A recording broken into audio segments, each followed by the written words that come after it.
واقعہ کربلا تاریخ کا دردناک واقعہ ہے۔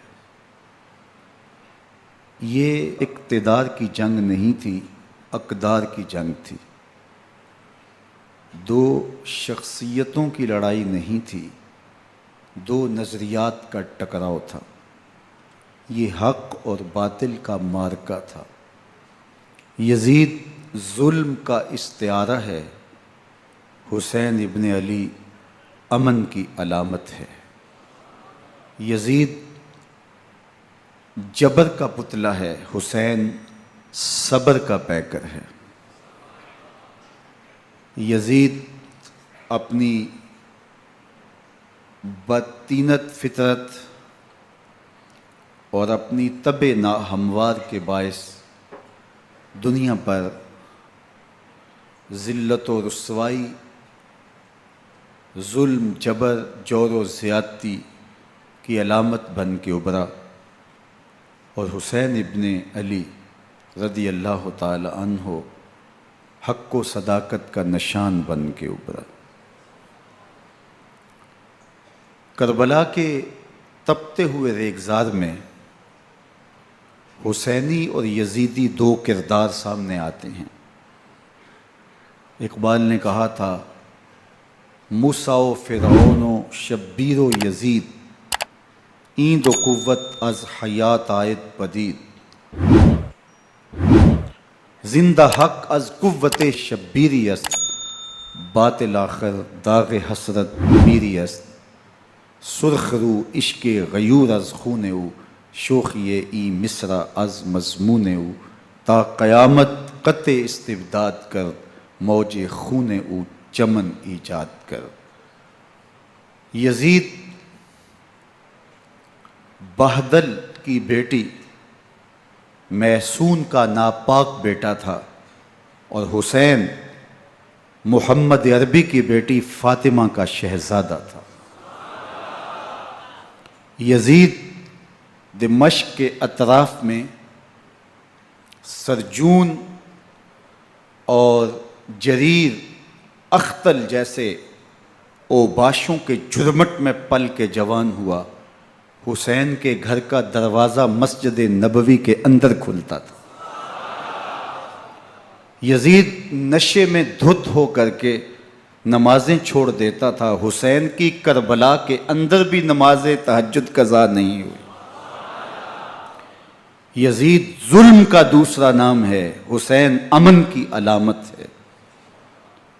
یزید نے زندگی میں ایک مرتبہ حج کیا اور شراب کے مٹکے ساتھ لے کے آیا، اور اختل اور دیگر گویوں اور مغنیوں کو اپنے ساتھ رکھا تاکہ سفر آسانی سے کٹے۔ حسین ابن علی نے 25 حج سواری ہونے کے باوجود پیدل کیے۔ یزید حج بیت اللہ کے بعد مدینہ المنورہ آیا اور شراب کی ایک مجلس بپا کی۔ حضرت امام حسین رضی اللہ تعالی عنہ جب وہاں پہنچے تو شراب کی پھیلی ہوئی بدبو کو محسوس کرتے ہوئے فرمایا، یہ بو کیسی ہے؟ تو نشے میں دھت یزید بولا، یہ شام میں بنتی ہے، اور ایک جام منگوایا اور اس کو پیتے ہوئے دوسرا جام حضرت امام حسین رضی اللہ تعالی عنہ کی طرف بڑھاتے ہوئے کہا، ابا عبداللہ لیجئے۔ تو حضرت امام حسین رضی اللہ تعالی عنہ نے فرمایا، میں اس کی طرف دیکھتا بھی نہیں ہوں، اور پھر وہ عشقی اشعار پڑھنے لگا۔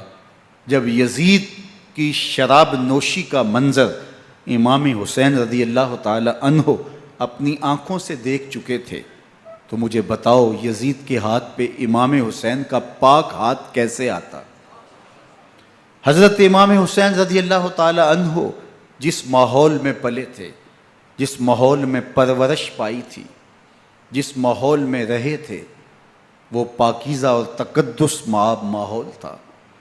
اور یزید کبھی اطراف دمشق میں، کبھی غوطہ میں، کبھی الخضرہ محل میں، اور کبھی کہاں داد عیش دیتا رہا اور لہو و لعب کے اندر مصروف رہا۔ اور اس کی زندگی ان چیزوں سے عبارت تھی۔ وہ محرمات کو حلال قرار دیتا، شراب نوشی اس کی ہڈیوں میں رچی ہوئی تھی، اور شریعت بیضا کا مذاق اڑایا کرتا۔ اور حسین ابن علی رضی اللہ تعالی عنہ کی دوستیاں جن لوگوں سے تھی وہ عبداللہ ابن عباس تھے، عبداللہ ابن عمر تھے، حضرت عبد الرحمن بن ابو بکر رضی اللہ تعالی عنہ تھے۔ یزید تو جوا کھیلتا رہا، یزید تو قمار بازی کرتا رہا، یزید تو شراب نوشی کرتا رہا، اور حسین ابن علی مسجد نبوی کے ممبر میں حضور کے پہلوؤں میں بیٹھتے رہے۔ زمانے نے وہ منظر دیکھا کہ سرخ رنگ کے جوڑے پہنے ہوئے حسنین کریمین حجرہ فاطمہ سے نکلتے ہیں، کم عمری کی وجہ سے کبھی گرتے ہیں کبھی سنبھلتے ہیں، اور آقا کریم خطبہ ارشاد کر رہے ہیں، خطبہ چھوڑ کے حضور نے شہزادوں کو اٹھا لیا۔ وہ منظر بھی زمانے نے دیکھا۔ حضرت عبداللہ بن شداد کہتے ہیں کہ حضور سجدے میں تھے اور سجدہ اتنا طویل ہو گیا، ہمیں لگا یا تو وحی کا نزول ہو رہا ہے یا پھر اللہ کا حکم آ گیا اور اللہ کے محبوب کی روح قبض کر لی گئی۔ لیکن میں نے جب نظریں اٹھا کے ننکیوں سے دیکھا تو کیا منظر تھا کہ حسین ابن علی حضور کی پشت پہ بیٹھے ہوئے اور میرے آقا سجدے کو طول دے رہے ہیں۔ اللہ اکبر! حسین کے لیے پیغمبر کے سجدوں کو طول دیا جا رہا ہے۔ حسین ابن علی کبھی ممبر پہ حضور کی اطراف میں بیٹھتے ہیں، وہ منظر بھی دنیا نے دیکھا کہ حضور کے مبارک کندھوں پر حسین ابن علی بیٹھے ہیں اور حضور کی زلفوں کو پکڑا ہوا ہے۔ تو حضرت عمر رضی اللہ تعالیٰ عنہ دیکھ کے کہتے ہیں واہ واہ کیسی سواری میسر آئی حسین ابن علی کو۔ تو میرے آقا مسکرا کے کہتے ہیں عمر سواری دیکھتے ہو سوار بھی تو دیکھو۔ اللہ اکبر! حضرت اسامہ بن زید بن حارثہ رضی اللہ تعالیٰ عنہ فرماتے ہیں رات کا ایک پہر گزر گیا اور مجھے حضور سے کوئی کام تھا، میں آقا کریم کی خدمت میں حاضر ہوا، در دولت پہ دستک دی، حضور تشریف لائے تو چادر اوڑی تھی، بکل کی ہوئی تھی میرے حضور نے، تو میں نے اپنی حاجت کہی تو حضور نے میری حاجت پوری کر دی۔ لیکن ایک منظر میں نے دیکھا کہ حضور نے جو چادر کی بکل فرمائی تھی اس کے اطراف میں پہلوؤں میں ابھار تھے جس طرح اندر کوئی ہو۔ مجھ سے نہ رہا گیا، میں نے پوچھ لیا، میں نے کہا بندہ نواز چادر کے اندر کیا ہے؟ فکشفہ، تو حضور نے چادر کو کھول دیا، فائز الحسن والحسین علی ورکہ، تو کہتے ہیں میں نے اپنی آنکھوں سے دیکھا ایک پہلو سے امام حسین لپٹے ہوئے تھے، ایک پہلو سے امام حسن لپٹے ہوئے تھے۔ فرمایا یہ میرے بیٹے ہیں، یہ میری بیٹی کے بیٹے ہیں، اے اللہ میں ان سے پیار کرتا ہوں، تو بھی ان سے پیار کر، جو ان سے پیار کرے اس سے بھی پیار کر۔ ان کی محبت کا درس دیا، ان کے پیار کا سبق پڑھایا، کہا ان سے پیار کرنے والا میرے سے پیار کرنے والا ہے، ان سے بغض رکھنے والا میرے سے بغض رکھنے والا ہے۔ ان کی تکلیف حضور کو بے چین کر دیتی تھی۔ حضرت سیدہ فاطمہ الزہرا رضی اللہ تعالی عنہ کے گھر کے قریب سے گزرے تو حضرت امام حسین کے رونے کی آواز آ رہی تھی، تو آقا کریم علیہ السلام نے فرمایا کہ فاطمہ حسین کو چپ کرواؤ، اللہ تعالیٰ انا بقاءہ یوزینی، تو جانتی نہیں حسین کا رونا مجھے دکھ دیتا ہے۔ حسین ابن علی کو حضور رونے نہیں دیتے تھے، ان کو دکھی نہیں ہونے دیتے تھے، کیونکہ رسول اللہ صلی اللہ علیہ وسلم جانتے تھے کہ یہ کتنے دکھ سہے گا، کتنی تکلیفوں سے گزرے گا اور کتنے مصائب سہے گا۔ زمانے نے وہ گھڑیاں بھی دیکھیں کہ حضرت حذیفہ بن یمان رضی اللہ تعالیٰ عنہ فرماتے ہیں کہ میں حضور کی خدمت میں نماز مغرب کی ادائیگی کے لیے حاضر ہوا، اور میں نے یہ اجازت خاص طور پہ اپنی ماں سے اس شرط پہ لی تھی کہ امی آپ مجھے اجازت دیں، میں حضور کی خدمت میں حاضر ہوتا ہوں، مغرب کی نماز بھی ادا کروں گا اور پھر حضور سے عرض کروں گا حضور میرے لیے اور میری ماں کے لیے بخشش کی دعا کر دیجئے۔ ماں نے اس شرط پہ اجازت دے دی اور میں حضور کی خدمت میں آ گیا، نماز مغرب ادا کی، سلام پھرا تو میرے دل میں آرزو تھی میں حضور سے عرض کروں حضور میرے لیے اور میری ماں کے لیے مغفرت کی بخشش کی دعا کر دیں، لیکن حضور عبادات میں ذکر میں نوافل میں ایسے مشغول ہوئے کہ میں آرزو رکھنے کے باوجود بھی عرض نہ کر سکا۔ خیر نماز عشاء کا وقت ہوا، اذان پکاری گئی، حضور مصلی پہ آئے، نماز پڑھی، سلام پھرا، تو میرے دل میں پھر خیال آیا کہ ماں سے ایک نماز کی چھٹی لی تھی، نمازیں بھی 2 ہو گئیں، ماں نے جاتے ہی پوچھنا ہے، حضور سے میرے لیے اور اپنے لیے مغفرت کی، بخشش کی دعا کروائی تھی، تو کیا جواب دوں گا؟ اور حضور اٹھے اور کاشانہ اقدس کی طرف چل دیے۔ اب میرے دل میں یہ خیال رہ کے آ رہا تھا کہ ماں کو کیا جواب دوں گا؟ میں تو حضور سے بخشش و مغفرت کی دعا کروا ہی نہیں سکا۔ جب حضور چل پڑے تو غیر ارادی طور پہ میں بھی حضور کے پیچھے چل پڑا۔ چلنے میں تھوڑی سی رفتار تیز ہو گئی، جس سے قدموں کی آہٹ پیدا ہوئی، تو جب آواز پیدا ہوئی تو حضور نے رخ پھیرے بغیر فرمایا، من ھذا، میرے پیچھے پیچھے کون آ رہا ہے؟ پھر خود ہی کہا، حذیفہ تو نہیں؟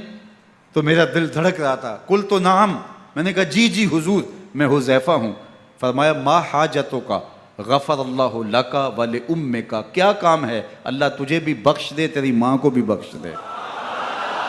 اب جو کام تھا وہ جنبش لب سے پہلے ہی ہو گیا، یہاں تو لفظوں کا سہارا بھی نہیں لینا پڑتا، وہ بند لبوں کی بولیاں بھی سنتے ہیں۔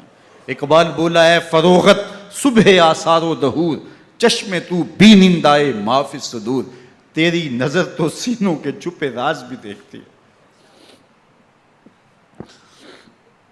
تو کہا، ما حاجتوں کا، غفر اللہ لک ولامک، اللہ تجھے بخش دے، تیری ماں کی بھی مغفرت کر دے، کیا کام ہے؟ اب جو کام تھا وہ تو ہو گیا۔ تو میرے حضور نے ارشاد فرمایا، حذیفہ سنو، ابھی ایک فرشتہ آیا ہے جو اس سے قبل دھرتی پر پہلے کبھی نہیں آیا، آج پہلی مرتبہ اللہ سے اجازت لے کے 2 کام کرنے آیا ہے۔ ایک تو مجھے سلام کرنے آیا ہے، اور دوسرا خوشخبری دینے آیا ہے کہ آپ کی بیٹی فاطمہ جنتی عورتوں کی سردار ہے، اور حسن اور حسین جنتی جوانوں کے سردار۔ ایک طرف یزید ناپاک میسون کا پلیت بیٹا، اور ایک طرف محمد عربی کا نواسا، فاطمہ کے دودھ کا اثر، علی المرتضیٰ کے خون کی تاثیر، رسول اللہ صلی اللہ علیہ وسلم کے کندھوں پہ بیٹھنے والا۔ ایک دن حضور نے امام حسین رضی اللہ تعالیٰ عنہ کے ہاتھ پکڑ لیے اور ان کے پاؤں اپنے پاؤں پہ رکھے، اور پھر فرمایا، بیٹے آگے بڑھو، اور ان کے پاؤں حضور کی پنڈلیوں پہ آئے۔ پھر کہا، بیٹے اور آگے بڑھو، حتیٰ کہ ان کے پاؤں حضور کی رانوں پہ آئے۔ پھر فرمایا، بیٹا اور آگے بڑھو، تو ان کے پاؤں حضور کے مبارک بطن اقدس پہ آئے۔ پھر بازوؤں کو کھینچ کے اپنے قریب کیا، اور حسین ابن علی کے منہ میں اپنی زبان رکھ دی، اور وہ اس طرح چوس رہے تھے جس طرح کھجور چوسی جاتی ہے۔ تو اللہ کے محبوب علیہ السلام نے حسین ابن علی کو اپنی زبان کا لعاب دہن دے کر کے، وہ شیر رحمت دے کر کے، وہ کوثر و تسلیم سے پاکیزہ تر آب رحمت عطا کر کے ان کی ہمیشہ کے لیے پیاس بجھا دی، تاکہ کل کربلا کے تپتے ہوئے ریگزار میں حسین ابن علی کو پیاس کی شدت تنگ نہ کرے اور پائے استقلال میں لغزش نہ آنے پائے۔ ان نازوں سے پالے ہوئے حسین کو، ان محبتوں سے پالے ہوئے حسین ابن علی کو امتحان بھی اتنے بڑے درپیش تھے۔ یاری تیری سونا پر ازمیشاں تیریاں اگ، سونا پرکھیا جامدہ ہے نال اگاں دے لگ۔ جتنا بڑا شخص ہوتا ہے اتنی آزمائشیں بھی بڑی ہوتی ہیں۔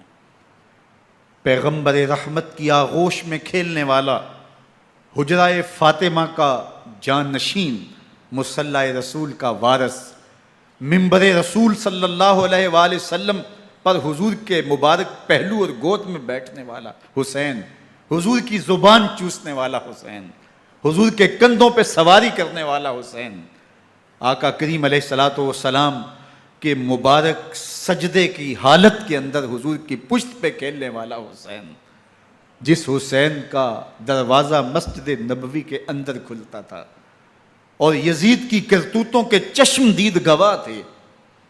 یزید جب تخت نشین ہوتا ہے تو اسے یہ فکر ہوتی ہے کہ امام حسین، عبداللہ بن زبیر، عبداللہ بن عمر، عبداللہ ابن عباس، یہ میری بیعت کریں. اور وہ ولید بن عقبہ کو لکھتا ہے کہ ہر صورت میں ان کی بیعت لو، اور اگر بیعت نہ دیں تو سختی کرو.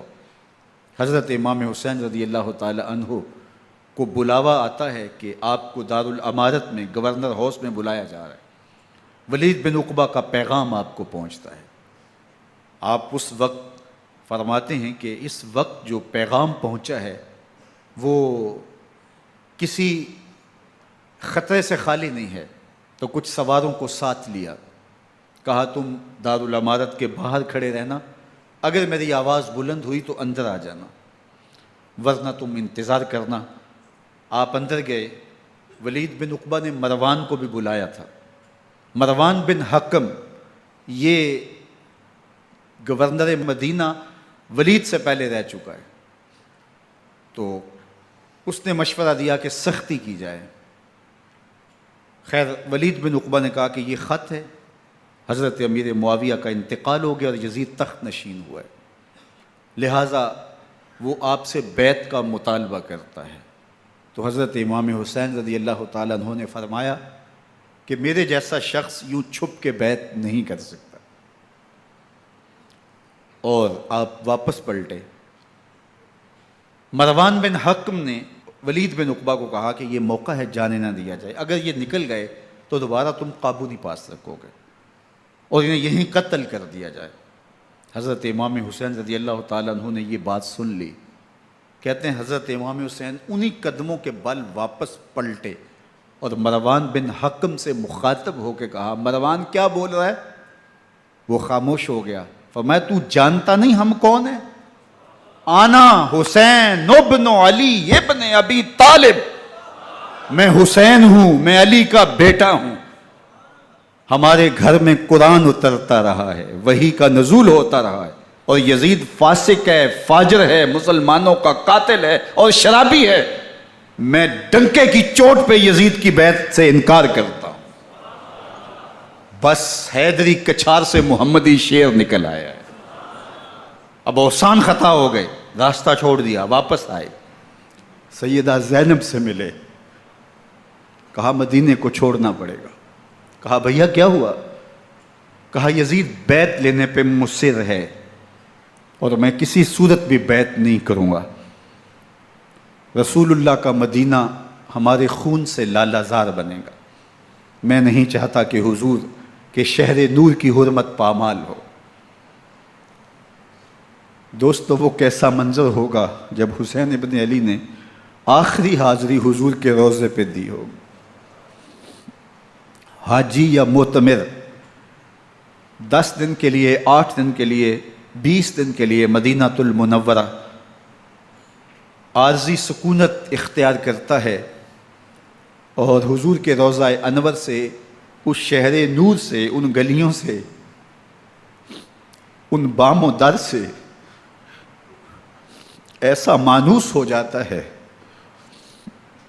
کہ جب واپس پلٹ رہا ہوتا ہے ان دعاؤں کے ساتھ کہ دوبارہ آنا بھی نصیب ہو، اور اسے لگتا ہے کہ میں دوبارہ بھی بلایا جاؤں گا، لیکن اس کے باوجود شہر حبیب چھوڑنا قیامت سے کم نہیں ہوتا. اعظم چشتی مرحوم آخری بار جب حضور کے روضہ انور پہ گئے تو بیمار تھے، ویل چیئر پہ تھے. باب بقی سے باہر نکلے تو خادم سے کہا کہ میری ویل چیئر پیچھے سے کھینچو تاکہ میرا رخ روضہ انور کی طرف رہے. اور وہ پیچھے سے کھینچتا چلا جا رہا ہے. اور جب باب مکہ سے پیچھے جنت البقیع کے قریب سے گنبد خضرا نگاہوں سے اوجل ہونے لگا تو اعظم چشتی مرحوم نے کہا، جان بدن سے نکلتی ہے اعظم، جان بدن سے نکلتی ہے اعظم، کوئی آسان ہے مدینے سے جدا ہونا، کوئی آسان ہے مدینے سے جدا ہونا. یہ اس شخص کی کہانی ہے جو 10 دن، 5 دن، مہینہ، 2 ماہ وہاں رہتا ہے اور پھر اس شہر کو چھوڑ کے آنا اس کے لیے آسان نہیں ہوتا. اور مجھے بتاؤ کہ حسین جو پیدا مدینے میں ہوا، جس کے گھر کا دروازہ مسجد نبوی کے اندر کھلتا تھا، جو مسجد نبوی کے اندر پرورش پا کے جوان ہوتا ہے اور مدینے کی گلیوں میں کھیلتا رہا، اس حسین ابن علی کے لیے مدینہ چھوڑنا، اور پھر وہ اس بات کا علم اور شعور رکھتے تھے کہ یہ آخری بار حضور کے در پہ حاضری ہے، دوبارہ اس شہر نور میں نہیں آ سکوں گا، تو کیا قیامت ہوگی اور کیا منظر ہوگا۔ محمد بن حنفیہ کے علاوہ خاندان نبوت کے جتنے لوگ تھے ان سب نے شہر مدینہ کو الوداع کہا، اور رات کے موقع میں مدینہ المنورہ کو، مسجد نبوی کو چھوڑ کر کے مکہ کی جانب عازم سفر ہوئے۔ 3 شعبان المعظم کو مکہ المکرمہ پہنچتے ہیں، ادھر کوفیوں کے خطوط آنے شروع ہو جاتے ہیں۔ حضرت امام حسین رضی اللہ تعالیٰ عنہ مسلم بن عقیل رضی اللہ تعالیٰ عنہ کو صورتحال معلوم کرنے کے لیے بھیج دیتے ہیں۔ 40,000 کوفی آپ کے ہاتھ پہ بیعت کر لیتے ہیں۔ ادھر 25 پیدل حج کرنے والے حضرت امام حسین 8 ذی الحج کو احرام باندھتے ہیں، لیکن آپ کو پتہ چلتا ہے کہ حاجیوں کے روپ میں قاتل چھپا دیے گئے، تو آپ اس احرام کو حج کی بجائے عمرے میں بدلتے ہیں اور کوفے کی جانب عازم سفر ہوتے ہیں۔ کائنات والو، ذرا سینے پہ ہاتھ رکھ کے دیکھو کہ یہ کتنا مشکل مرحلہ تھا۔ اس دین کی آبرو کو بچانے کے لیے حضرت امام حسین رضی اللہ تعالیٰ عنہ نے کتنا بڑا قدم اٹھایا۔ آپ کے بہی خواہ، دوست، احباب عبداللہ بن عمر یہ سارے روکتے ہیں۔ عبداللہ بن عباس کہتے ہیں حضرت نہ جائیے، الکوفی لا یوفی، کوفی کبھی وفا نہیں کرتے، آپ کے والد کو وہاں شہید کیا گیا، لیکن آپ ایک فرض کو نبھانے جا رہے ہیں۔ میرے غم گسارو، میرے مہربانوں، نہ روکو مجھ کو جانے دو، مجھے نانے کے دی کی ڈوبتی کشتی بچانے دو، میں جاتا ہوں کہ دنیا پر وفا کا نام رہ جائے، میں رہوں نہ رہوں پر عظمت اسلام رہ جائے۔ میں نہیں جاتا تو نبی کے گھر کی آن جاتی ہے، میں نہیں جاتا تو نبی کے گھر کی آن جاتی ہے، تمہارا دین جاتا ہے، میری غیرت ایمان جاتی ہے۔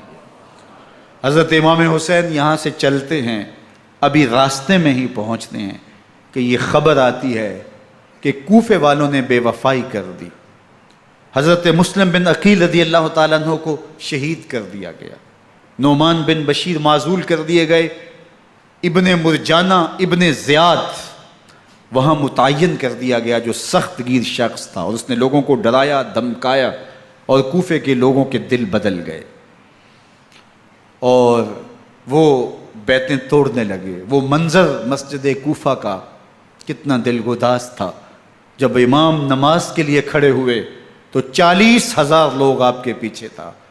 جب سلام پھیرا اور امام نے دیکھا کہ پیچھے لوگ نہیں ہیں، پھر لوگوں نے اپنے دروازے بھی بند کر لیے۔ رات کی تنہائیاں ہیں اور حضرت مسلم بن عقیل کو کوئی پناہ دینے والا نہیں ہے۔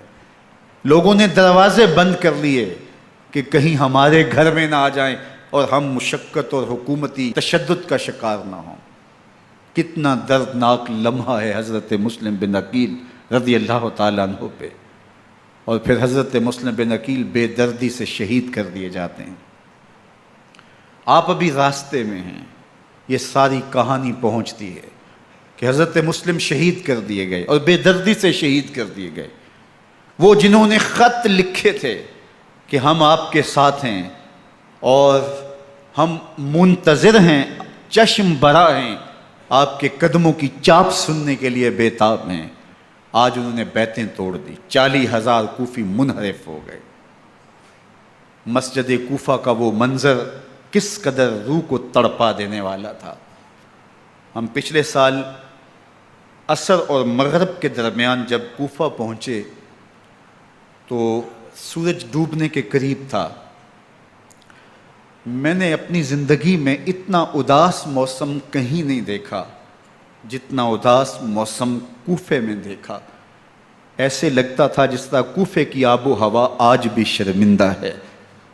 جو مسلم بن عقیل اور خاندان نبوت کے ساتھ اہل کوفہ نے کیا، حضرت امام حسین رضی اللہ تعالیٰ عنہ کو ان کے بہی خواہوں نے، اعزاء نے، اقربا نے، دوستوں نے، آوان و انصار نے، ساتھیوں نے کہا کہ حضرت حالات یکسر تبدیل ہو گئے، اب ہمیں مراجعت کر جانی چاہیے، واپس پلٹ جانا چاہیے۔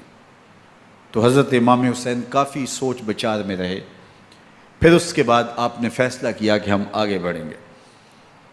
دوستوں نے کہا کہ حضرت اگر آپ آگے بڑھیں گے تو ہمیں لگتا ہے کہ وہ آپ کے ساتھ سلوک اچھا نہیں کریں گے اور آپ بچوں کے سامنے پیاسے شہید کر دیے جائیں گے۔